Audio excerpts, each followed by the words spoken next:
You believe your home protects you from the cold. It doesn't. The moment your heating system dies, your house becomes the first predator in the room, quiet, patient, and already pulling heat out of your body before you realize what's happening. This is your first perception reversal. The threat isn't outside. It's the environment you trusted. No alarms, no mechanical shriek, just a silent shift as every wall, window, and surface begins draining your core temperature on contact. Your body notices long before your mind does. And the next 3 hours, the thermal drop window, decide everything. This is not a waiting period. This is the countdown to physiological failure if you remain passive. When artificial heat vanishes, your home doesn't simply cool down. It turns into a heat sink, bleeding warmth at a rate your body cannot keep up with. Sitting still, hoping the system restarts, is the fastest way to lose control. You are no longer in a comfort zone. You are in an environment that demands tactical action. Survival Rule 1. Reclaim control before the cold claims you. You will shrink your territory, seal every draft, and preserve your body heat as if it were the last currency that still holds value. You eliminate hesitation. You eliminate doubt. From this moment forward, every choice you make serves one objective: prevent a single degree of heat from leaving your body. And that mission begins now, before the cold finishes its work. When the heat dies, the size of your home becomes your enemy. Wide spaces dilute warmth, high ceilings accelerate heat loss, and every doorway becomes an escape route for the little heat your body still produces. Your first tactical move is to collapse the battlefield. You do not try to warm the entire house, only the smallest, most defensible chamber. Choose the room with the lowest ceiling, the fewest windows, and the least external wall exposure. If you pick wrong, you'll spend the night fighting against physics itself.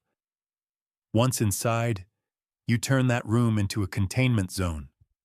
Every draft is a breach, and every breach must be sealed with absolute precision.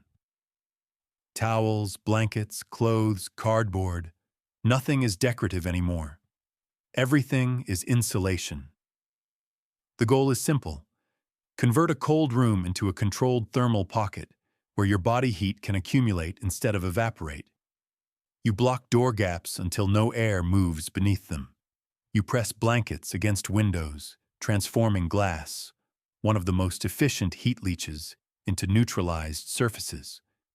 You reposition furniture to create physical barriers, reducing internal air circulation and trapping warm air near your body.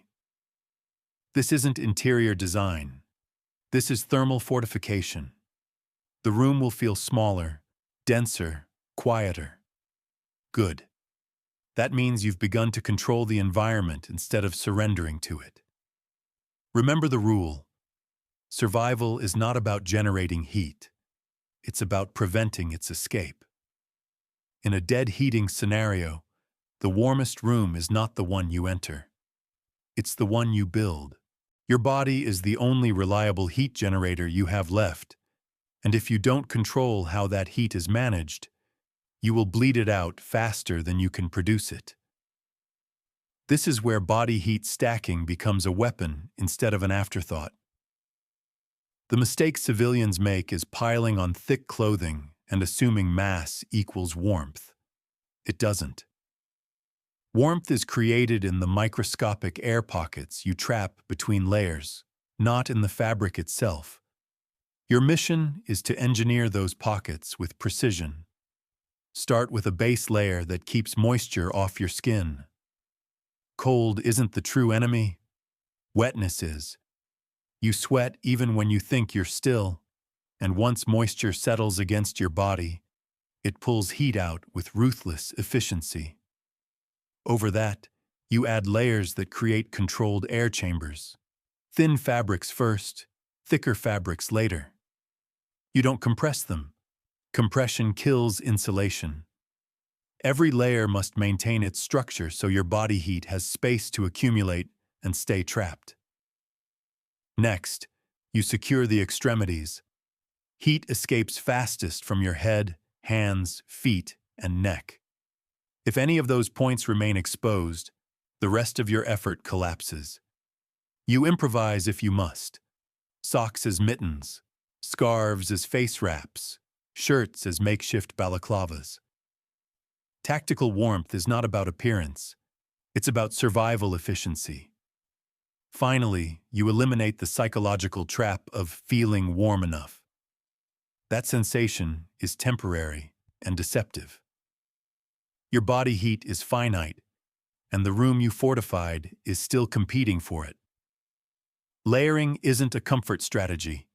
It's a containment protocol. You're not dressing for warmth. You're locking in every joule of energy your body produces, because once it escapes, you won't get it back. When the grid dies and the heating system falls silent, your instinct will tell you to create new heat. That instinct is dangerous. Uncontrolled fire, excessive fuel burn, or makeshift devices turn a cold room into a lethal trap. You're not here to play with flames. You're here to deploy strategic heat sources that function without electricity and without compromising your safety perimeter. The first rule: small, stable, predictable heat beats large, volatile heat every time. A single candle, placed correctly, can raise the temperature of a confined space by several critical degrees. But a candle in the wrong place can take the entire room with it. You anchor it on a ceramic plate or metal lid, far from flammable fabrics, and never on an elevated, unstable surface. That flame isn't meant to warm the air. It's meant to warm thermal mass, objects that absorb heat slowly and release it even slower. Stones, bricks, thick ceramic bowls, even pots filled with water become reservoirs of controlled heat. You expose them to the flame, let them charge, then position them near your body zone to radiate warmth long after the candle goes out. Next comes reflection. Heat lost to open space is heat wasted. You redirect it with metal surfaces, baking sheets, foil, lids, angled to bounce warmth back toward you. You are not amplifying the flame. You are preventing dissipation. This is thermal discipline. If you still have access to hot water, even briefly, you weaponize it. Fill bottles with near boiling water, seal them tight, wrap them in fabric, and place them close to your core, not your skin. They become slow-release heat batteries, capable of sustaining your temperature through hours of cold. And while others panic, searching for elaborate solutions, you follow the rule that keeps survivors alive. Heat is not something you chase. It is something you stabilize, contain, and force to work for you. A cold room is a battlefield, and your bed is no longer a place to rest. It is a thermal bunker you must engineer with precision. In a dead heat environment, the greatest mistake is assuming blankets alone will save you. They won't. Blankets insulate, but only if you create a microclimate beneath them, an enclosed pocket where your body heat accumulates faster than it escapes. That pocket is your stronghold, and every layer you add must reinforce its boundaries. Start by isolating the ground. Heat doesn't just rise, it drains downward into floors that act like silent heat vacuums. A mattress on cold flooring becomes a conduit pulling warmth straight from your spine. You elevate yourself or build a barrier using rugs, clothes, cardboard, anything that interrupts the transfer of heat into the floor. Once you neutralize that threat, you construct the upper shell. Blankets, comforters, coats, curtains, nothing is off the table. But the order matters. The lightest layer touches your body to trap initial heat. The heavier layers go on top to prevent that heat from leaking into the room. Think of it as ceiling pressure within a thermal dome. Your goal is not softness, it is heat retention. Next, compress the perimeter. Tuck the edges under your body weight or furniture to lock the microclimate in place. A loose blanket is a breach. A tucked blanket becomes a barrier. If the room is still too cold, you escalate. Build a heat tent. Drape blankets over chairs, sofas, or tables to shrink the air volume even more. Inside that cocoon, your body heat does the heavy lifting, transforming a frozen room into a survivable pocket of warmth. And while others rely on hope, you rely on physics. You understand that survival isn't about feeling comfortable. It's about engineering a space where your own metabolic heat becomes a renewable resource. In a powerless winter, the warmest place you can be is not under a blanket. It's inside a bunker you built with intention, discipline, and absolute control over the environment. Your body is a furnace, but only if you command it with discipline. Movement generates heat, yes, but uncontrolled movement is a trap. Sweat is the silent killer in a cold environment. The moment moisture forms on your skin, you begin losing heat at a rate no blanket, no bunker, no fortified room can counter. That is why you do not exercise. You stimulate. You do not exert. You activate. Micro-movements are your tactical advantage. Precise, low-intensity actions that elevate core temperature without triggering perspiration. You engage large muscle groups with slow, deliberate contractions, clenching fists, tightening calves, rolling shoulders, flexing your core. You hold each contraction, release, and repeat. No rush. No adrenaline. Efficiency is the mission. Each controlled motion feeds heat into your bloodstream without pushing your system into overdrive. Breathing becomes part of your strategy. Cold air entering the lungs can siphon heat from the inside out. You counter by slowing your rhythm. Long inhales through the nose, longer exhales through the mouth.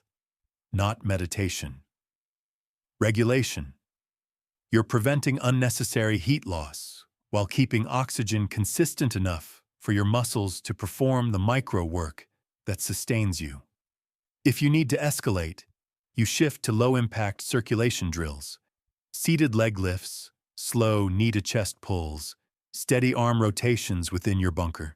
Always small, always precise, always below the threshold of sweat.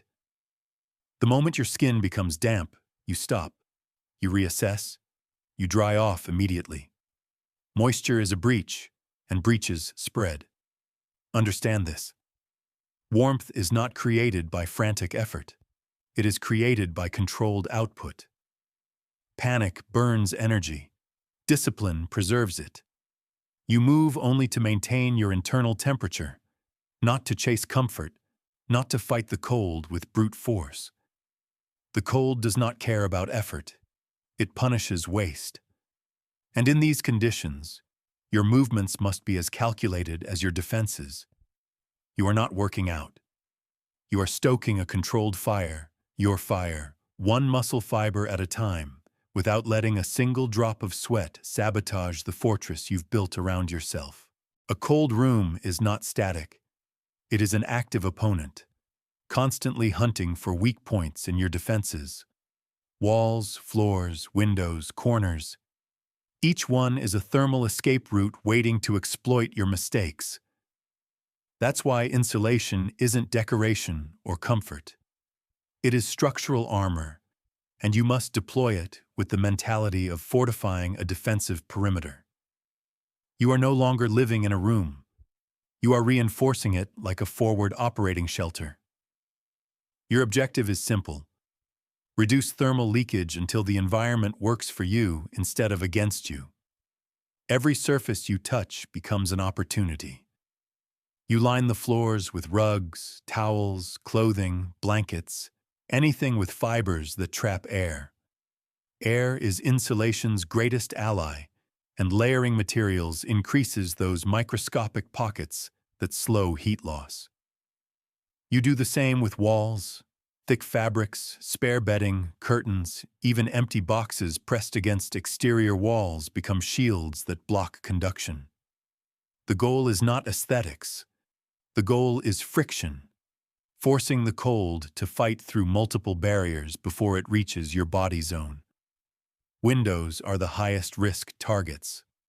Glass drains heat with brutal efficiency, and even a single exposed pane can sabotage your entire bunker. You cover it fully, foil if you have it, blankets if you don't, cardboard if that's all you can find. Light blockage doesn't matter. Survival does. Doorways follow the same rule. A draft under a door can neutralize hours of work. You seal it tight. Rolled towels, clothing, spare fabric, packed dense, pressed firm, no gaps. This is how you turn vulnerability into control. And finally, you reduce internal air circulation. A room losing heat is a room where warm air is wandering aimlessly. You corral it by tightening the layout, furniture against walls, makeshift barriers creating smaller compartments, eliminating open pathways where warmth can drift and vanish.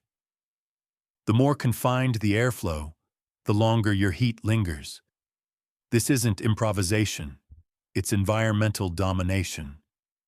You're not waiting for warmth, you're engineering it, forcing the room to retain every unit of energy you fought to preserve. You're creating a hardened thermal shell, layer by layer, until the cold is no longer an unstoppable force, but a contained adversary struggling to breach your defenses. Survival in the cold is never just physical. It's a psychological duel, and the enemy is the quiet erosion of your own awareness.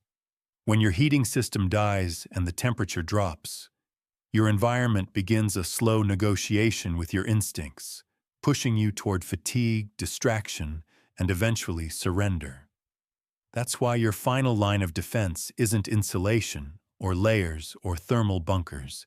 It is mindset control. Without it, every tactic you've built collapses. Your breathing becomes the first signal. Fast, shallow breaths burn energy and pull cold air deeper into your system. You counter this by slowing everything down. Inhale through the nose for control. Exhale longer through the mouth to retain heat. Not for calm, but for thermal efficiency. Then you monitor your body with the precision of a sentry. Stiffness in the fingers, sluggish thinking, uneven shivering, creeping fatigue. These aren't inconveniences. These are frost drop indicators, early warnings that your core temperature is slipping beneath safe thresholds. Recognizing them early is what separates those who endure from those who fade without realizing they're fading. You protect your mental edge by eliminating false comfort. A momentary feeling of warmth can be a trap, your body reallocating heat to protect vital organs while your skin grows numb. Do not trust comfort. Trust data. Trust sensation patterns. Trust discipline. You stay alert even inside your fortified bunker, because complacency is what the cold waits for. In this environment, energy is currency, breath is strategy, and awareness is armor. You ration movement, you ration heat, and more importantly, you ration thought. No panic, no hypotheticals, no emotional leakage. You operate with intention. You understand that survival is not a contest of strength, but a negotiation of control. And when the night presses hardest against your defenses, you hold one truth above all. You are not surviving because of luck or warmth or structure. You are surviving because you refuse to give the cold a single unguarded moment. Discipline kept you alive. Awareness kept you in command. And control, absolute, deliberate control, ensured the cold never finished what it started.